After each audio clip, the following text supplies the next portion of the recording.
আসসালামু আলাইকুম এভরিওয়ান। আজকে আমি আপনাদের দেখাবো কিভাবে তরকারির স্বাদ দ্বিগুণ বাড়ানোর জন্য আমি একটি মশলা ব্যবহার করি। নিয়ে নিচ্ছে হাফ কাপের মতো পেঁয়াজ কুচি, 7-8টা রসুনের কোয়া হালকা পিষে নেওয়া,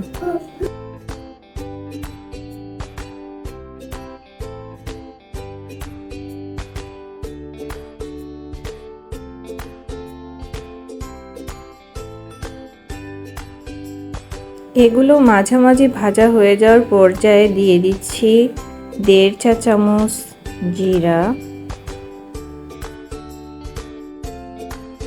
অবশ্যই মাঝ অবস্থায় দিবেন, না হলে জিরাটা লাস্ট পর্যায়ে গিয়ে পুড়ে যাবে আর এটার স্বাদ ঠিক মতো আসবে না। ডিপ ব্রাউন কালার হয়ে গেলে চুলার জাল অফ করে দিব, দিয়ে নামিয়ে ফেলব।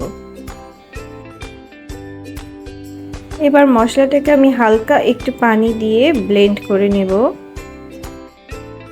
এই হচ্ছে সেই বিশেষ মশলা যেটা আমাদের এলাকায় বলা হয় ফোড়ানি।